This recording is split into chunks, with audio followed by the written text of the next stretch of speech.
Mustafa Kemal Atatürk adalah presiden penghancur Khalifah Utsmani. Dialah presiden pertama dari Republik Turki sekuler. Dialah dalang dibalik kekacauannya Khilafah Utsmani sampai Khilafah Utsmani harus runtuh pada 3 Maret 1924. Dan ketika Mustafa Kemal Atatürk berkuasa di Turki, dia menjadi diktator pertama di dalam dunia Islam. Dia memerintah dengan tangan besi. Habis semua umat Islam dalam genggaman tangannya.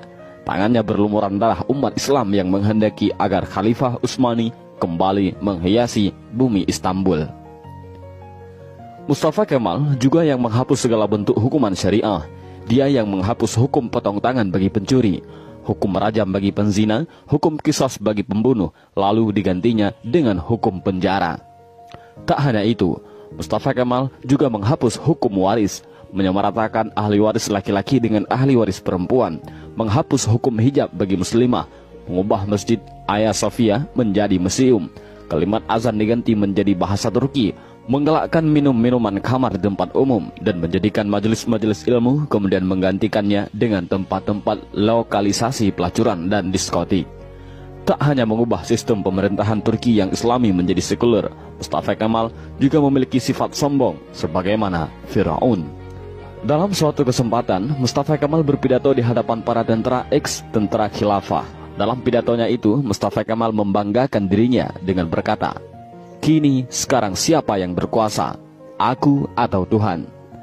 Dengan perasaan takut, para tentara itu serentak mengucapkan, "Andalah paduka yang kami takutkan sekarang."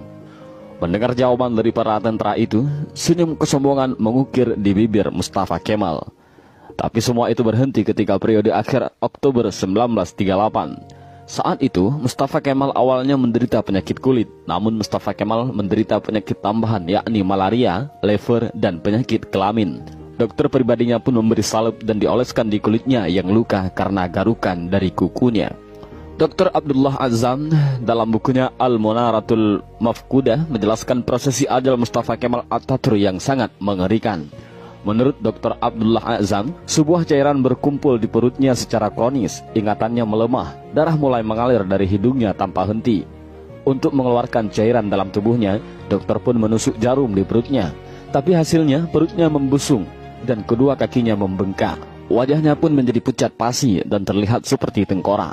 Mustafa Kemal yang sedang sakit menderita itu, kesehariannya dilengkupi rasa panas yang luar biasa. Bahkan, gatal-gatal dari tubuhnya semakin menjadi-jadi, hingga dia merasa tak tahan lalu menjerit sampai terdengar di seluruh istana. Para pekerja istana sangat ketakutan. Ketika Mustafa Kemal sudah menjerit karena kesakitan, badannya yang panas hingga melebihi suhu normal membuatnya tak mau masuk istana. Dia meminta dibawa ke tengah-tengah laut untuk menurunkan suhu tubuhnya, tapi suhu tubuhnya selalu naik dan malah panas.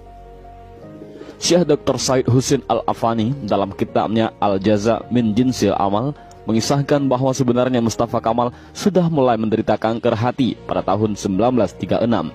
Tapi anehnya para dokter yang mendiagnosa baru mengetahui Mustafa Kemal terkena kanker hati pada tahun 1938.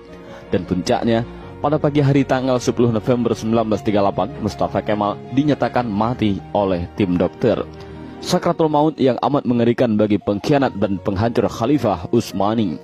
Bahkan ketika akan proses pemakaman pun, para ulama Turki menolak untuk menyolatkan jenazah busuk Mustafa Kemal. Baru di hari ke-9, atas desakan dan permintaan dari adik perempuan Mustafa Kemal, barulah para ulama dan rakyat Turki mengkafani, menyolatkan dan menguburkan Mustafa Kemal. Tapi naas, ketika jenazahnya akan dimasukkan ke bumi, jenazahnya terlempar ke atas. Para penziarah dibuat repot oleh hal ini. Untuk para ulama sepakat untuk menimbun jenazah Mustafa Kemal dengan bebatuan di bukit di Ankara. Baru setelah 15 tahun matinya Mustafa Kemal, jenazahnya kembali untuk dikubur. Tapi lagi-lagi, bumi menolak jenazah Mustafa Kemal. Hingga akhirnya, jenazah Mustafa Kemal dimasukkan ke dalam Museum Etnografi di Ankara, Turki. Jenazahnya ditimbun dengan bebatuan marmer yang bobotnya sampai 44 ton. Dan jika Anda pergi ke Museum Etnografi di Turki untuk melihat makam Mustafa Kemal, para pemandu museum pasti akan menyemprotkan parfum yang paling wangi ke pakaian Anda. Sebab Jika Anda sudah mendekati makam Mustafa Kemal, pasti akan tercium bau yang lebih busuk dari bangkai. Pihak museum pun mengakui jika sumber bau busuk itu bukan dari WC ataupun septic tank yang bocor, melainkan di areal makam Mustafa Kemal Atatürk. Kisah ini memberikan iktibar, seperti kata beberapa ulama, kalau kamu benci dan mencoba menjegal khilafah, maka kamu akan melawan Allah. Lihat, kematian yang mengerikan menimpa Mustafa Kemal Atatürk, si penjegal dan penghancur khilafah Utsmani.